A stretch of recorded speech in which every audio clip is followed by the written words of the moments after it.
राधे राधे साथियों।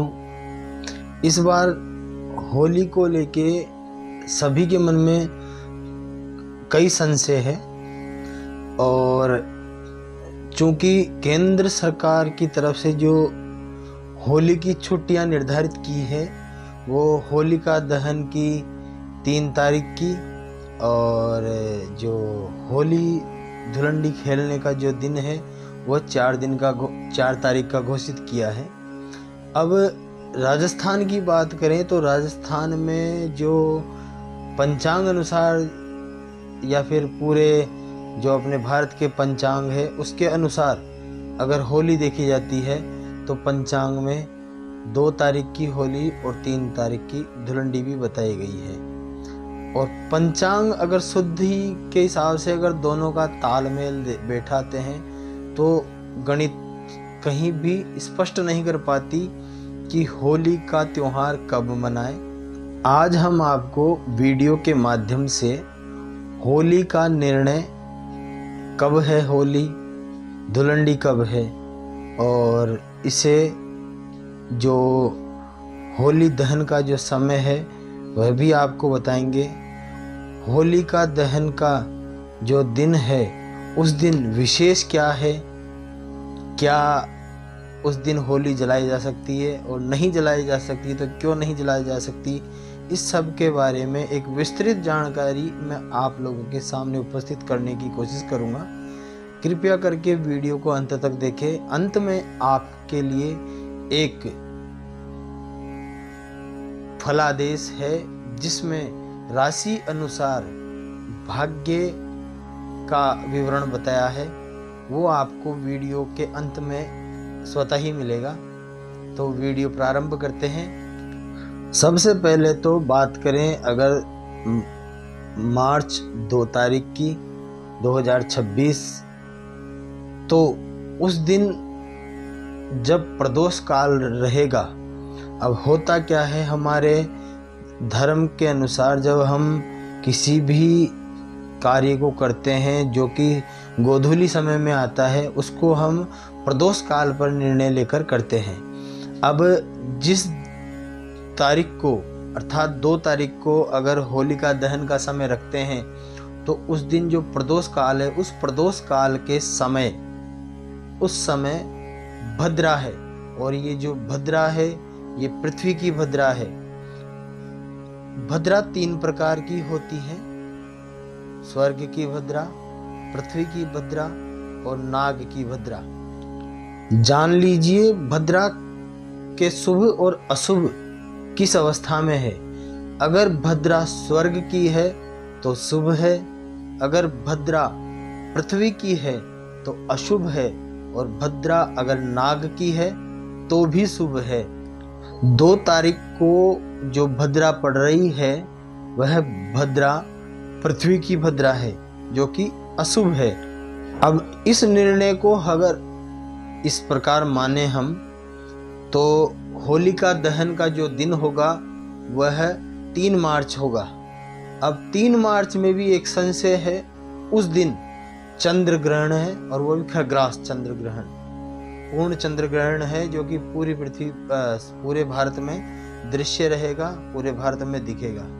अब जो मुख्य निर्णय है हमारा वीडियो बनाने का वो इसी आधार पर है कि 3 तारीख को अगर होलिका दहन है तो उसका समय क्या रहेगा, फलादेश क्या रहेगा, कुंडली पर क्या इसका प्रभाव पड़ेगा, राशि अनुसार जातक पे क्या प्रभाव पड़ेगा, इसका भी इसमें विस्तृत जानकारी हम देने का प्रयास करेंगे। मित्रों, साल 2026 का पहला चंद्र ग्रहण है ये और जो कि भारत में पूर्ण रूप से दिखाई देगा। ये चंद्र ग्रहण 3 तारीख को प्रारंभ होगा। आप पहले चंद्र ग्रहण के बारे में समझ लीजिए। मेरा जो वीडियो बना के आपको समझाने का जो उद्देश्य है उसका जो नींव है वो यही है और मुझे आशा है कि आप इस चीज़ को समझकर आगे बढ़ेंगे तो आपको होलिका दहन का भी निर्णय समझ में आ जाएगा कि किस प्रकार होलिका दहन 3 तारीख को रखा जा रहा है और कारण क्या है, इसमें शुद्धता है या नहीं, इस बारे में मैं आपको एक विस्तृत रूप से समझाने का प्रयास कर रहा हूँ। मित्रों, 3 तारीख को चंद्र ग्रहण है और ये लगभग 59 मिनट का रहने वाला है। इसकी जो समय अवधि है छाया काल से लेके मोक्ष काल तक का, वह मैं आपको एक स्टेप बाय स्टेप बता रहा हूँ। आप चरण अनुसार इस चीज को समझिए। जो सूतक का समय है, चंद्र ग्रहण में लगने से पहले जो सूतक काल जो लगता है, वो जो सूतक काल का समय है वह सुबह 6 बजे से 20 मिनट पर प्रारंभ हो जाएगा। अर्थात 6:20 से इसका जो सूतक काल है वह प्रारंभ हो जाएगा। इसकी जो उपछाया का प्रवेश है वह दोपहर में 2:13 से प्रारंभ होने लग जाएगा, जिससे उपछाया में इसका प्रवेश माना जाता है। जो ग्रहण स्पर्श है, ग्रहण का जो स्पर्श प्रारंभ होगा वह दोपहर 3:20 से प्रारंभ हो जाएगा। जो मुख्य चंद्र ग्रहण जो पूर्णतः स्पर्श होगा, जो प्रारंभ होने वाला है चंद्र ग्रहण, वह शाम को 4:34 से प्रारंभ हो जाएगा और ये लगभग 59 मिनट रहेगा। ग्रहण का जो मध्य समय है वह शाम को 5:05 पर रहेगा। चंद्र ग्रहण का मध्य समय, चंद्र ग्रहण शाम को 5:33 पर समाप्त हो जाएगा। ग्रहण की जो मोक्ष है वह 6:48 शाम को समाप्त हो जाएगी, उस समय मोक्ष प्रारंभ हो जाएगा। इसी के साथ ही जो उपछाया का जो अंत है वह शाम को 7:55 पर पूर्ण होगा। इसके बाद स्नान, ध्यान, दान आदि ये सब प्रारंभ हो जाएंगे। अब जो 3 तारीख को इसका प्रदोष काल है वह शाम को 6:30 बजे से 6:30 से 8:58 तक रहेगा। तो जब 7:55 पर हमारा उपछाया का अंत हो जाएगा, चंद्रमा का जो ग्रहण है उसका अंत हो जाएगा, तो उसके बाद में जो शुभ समय आ रहा है 7:55 के बाद, वह सवाया समय जब हम देखते हैं, कोई भी समय प्रारंभ होने के 4 मिनट बाद से सवाया समय प्रारंभ हो जाता है, जो कि 21 मिनट तक रहता है। तो आप 8:04 से 8:21 तक का जो समय है ये सवाया समय है। इस समय होलिका दहन किया जा सकता है। होलिका दहन के लिए जो हमने आपको विधि बताई है कि इसमें शुद्धिकरण किस प्रकार हुआ है, इसको आप समझेंगे तो आपको 3 तारीख पर निर्भरता स्वतः ही समझ में आ जाएगी। अब मैं आपको 3 तारीख को होलिका दहन का एक परिणाम संक्षिप्त रूप में समझाता हूँ। जैसा कि मैंने आपको पहले भी कहा कि हम संध्या के समय, गोधूली वेला के समय का अगर कोई पूजन मुहूर्त रखते हैं, जैसे हम घर पे लक्ष्मी पूजन, महालक्ष्मी पूजन जब रखते हैं दीपावली के दिन का, वह भी प्रदोष काल का श्रेष्ठ रहा गया है। उसके अलावा सिंह लगन भी और वृषभ लगन भी अच्छा रहता है। अब अगर 2 तारीख को प्रदोष काल का समय देखते हैं हम, तो उस दिन चूंकि भद्रा है, तो भद्रा में होलिका दहन कतई शुभ नहीं रहता। जैसा कि गत वर्ष भी भद्रा के कारण यह असमंजस्य बना रहा था होलिका दहन का, वही असमंजस्य इस बार फिर प्रकट हुआ है इसी भद्रा के कारण। अब जब पंचांग शुद्धि अनुसार जब देखते हैं इसको, तो ये 3 तारीख को विशेषतः और शुभ रूप से पड़ रहा है। और चूंकि चंद्र ग्रहण की समाप्ति के पश्चात इसका शुभ मुहूर्त भी है, तो यह पूर्ण रूप से एक कुशलता पूर्वक रहने वाला है। तो आप इस चीज को समझें और 3 तारीख को ही होलिका दहन को मान्यता दें। मित्रों, 3 तारीख को जो चंद्र ग्रहण पड़ रहा है वह फाल्गुनी नक्षत्र और सिंह राशि में हो रहा है।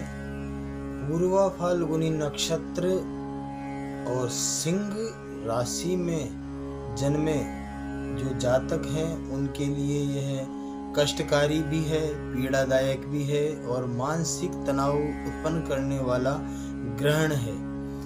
इन दो जातकों को जिनका जन्म पूर्वा फाल्गुनी नक्षत्र अथवा सिंह राशि के हैं, वे अगर इस ग्रहण के प्रभाव को अगर क्षीण कर सकें और कम करना चाहते हैं, इसका प्रभाव खत्म करना चाहते हैं, तो वह समय पर जब इसका ग्रहण और सूतक काल प्रारंभ जो कि हमने वीडियो में बताया है आपको, उस अनुसार करते हैं तो इसका प्रभाव भी कम होगा और इसका परिणाम सुखद रहेगा। इन पे वह कष्टकारी जो बन रहा है योग वह नहीं बनेगा। पूजा, जप, पाठ और दान इनका बड़ा विशेष महत्व है, तो आप उस समय जप, पाठ, ध्यान और दान ये अवश्य करें और इसके बारे में हम आपको आगे अवगत कराएंगे वीडियो में, इसको पूरा देखें। अब 12 राशियों पर इसका क्या प्रभाव पड़ेगा आप इसके बारे में भी जानिए। मेष राशि में इसका प्रभाव अधिक खर्चा और अधिक परिश्रम से होगा। यह अधिक खर्चा भी करवाएगा और मेहनत भी आपसे ज़्यादा करवाएगा। मेष राशि में इसका परिणाम थोड़ा कष्टकारी रहेगा। वृषभ राशि में कार्य सिद्धि भी करेगा और धन लाभ का योग बनाएगा। वृषभ राशि के जातकों के लिए यह शुभ है। मिथुन राशि के लिए प्रगति, उत्साह और समृद्ध जीवन, इस चीज के लिए यह अच्छा है, इसलिए मिथुन राशि के लिए भी यह ग्रहण शुभ है। कर्क राशि वालों के लिए धन हानि का योग बना रहा है और जो व्यर्थ का खर्चा होगा वह भी कष्टकारी होगा, तो यह कर्क राशि वालों के लिए अशुभ है।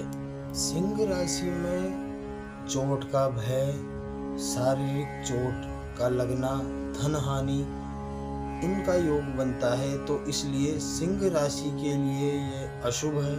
कन्या राशि वाले जातकों के लिए यह कष्टकारी रहेगा, धन हानि का योग बनाता है, इसलिए यह कन्या राशि के लिए भी अशुभ है। तुला राशियों के लिए धन व सुख सुविधाओं का लाभ उत्पन्न होगा और इससे उनके धन में और सुख में वृद्धि होगी, इसलिए तुला राशि का यह प्रभाव बहुत ही शुभकारी रहेगा और इनके लिए यह शुभ फल प्राप्ति के अवसर उत्पन्न करेगा। वृश्चिक राशि के लिए रोग, कष्ट, भय, चिंता आदि उत्पन्न करेगा और ये इनके लिए एक हद तक विनाशकारी भी हो सकता है, पर जब आदि से इसको क्षीण किया जा सकता है, इसलिए व्यर्थ की चिंता न करें। वृश्चिक राशि के लिए यह अशुभ है। धनु राशि वालों को संतान से संबंधित समस्याएं उत्पन्न होगी और एक मानसिक तनाव बना रहेगा, इसलिए यह धनु राशि के लिए भी अशुभ है। मकर राशि के लिए शत्रु का और दुर्घटना का भय बना रहेगा, व्यर्थ का खर्चा होने का डर है, इसलिए मकर राशि के लिए भी यह अशुभ है। कुंभ राशि वाले जातकों को जीवन साथी की चिंता रहेगी, जीवन साथी को इससे कष्ट उत्पन्न होगा, इसलिए कुंभ राशि से जुड़े जो जातक है उनके लिए यह अशुभ है। मीन राशि वालों के लिए रोग और गुप्त चिंताएं इन आदि का भय बना रहेगा और मीन राशि के लिए भी यह अशुभ परिणाम ही लेकर आ रहा है। आप सभी इस प्रभाव को क्षीण करने के लिए भगवान शंकर का जाप करें। जो पंचाक्षर मंत्र है ओम नमः शिवाय का आप जाप करें, उससे चंद्र ग्रहण के कुप्रभाव को स्थिरता मिलती है, यह नष्ट होते हैं, इनका प्रभाव कम हो जाता है, ये प्रभावहीन स्वतः ही होते जाते हैं। इसके अलावा आप जो आपके आसपास कोई भी तीर्थ स्थल हो जहाँ पे आप स्नान आदि कर सकें, वहाँ जाकर आप स्नान करें, दान करें मालाएं का जाप करें, आपके गुरु मंत्र का जाप करें, आपके जो भी इष्ट देवता हैं उनका जाप करें। ओम नमः शिवाय पंचाक्षर मंत्र का साथ ही आप जाप करें। जिनके यहाँ आसपास तीर्थ नहीं है, कोई पवित्र नदी सरोवर नहीं है, आप अपने घर पर ही अपने स्नान के बर्तन में सबसे पहले तीर्थ का जल डालें। उसके बाद शुद्ध जल डालकर काले तिल आदि डालकर स्नान करें, जिससे आपको इसका पूर्ण फल मिलेगा और जो ग्रहण का कुप्रभाव है वह समाप्त हो जाएगा। इस सभी प्रक्रिया के लिए हम एक वीडियो और बनाएंगे जो आने वाले 2-4 दिन बाद आपको मिलेगी। अभी समय का थोड़ा हमारे पास अभाव है, इस वजह से हम आपको एक लंबा वीडियो बनाकर नहीं बता सकते, पर आने वाले 2-4 दिन में एक बड़ा वीडियो आपके लिए अवश्य बना के रखेंगे, जिससे आपको समझने में सुविधा होगी। बाकी आप इस वीडियो से भी पूर्ण ज्ञान प्राप्त कर चुके हैं, पर जो कुछ बारीक चीज़ें रह रही है, जिन लोगों को इस चीज़ को जानने की जिज्ञासा है, उनके लिए हम एक वीडियो अवश्य लाएंगे। आप हमारा वीडियो लाइक, शेयर और सब्सक्राइब अवश्य करें। इसमें जो मैंने अंतिम राशि अनुसार बात बताई है और इसके पश्चात जो बात बताई है, आप उस पर विश्वास करके कार्य करें, जिससे आपके कष्ट दूर होंगे और आपको जो हानि होनी है, प्रभाव होना है ग्रहण की वजह से, वह बिल्कुल भी नहीं होगा। आप स्वस्थ रहिए, मस्त रहिए। जय श्री राधे, जय गौ माता, जय गोपाल।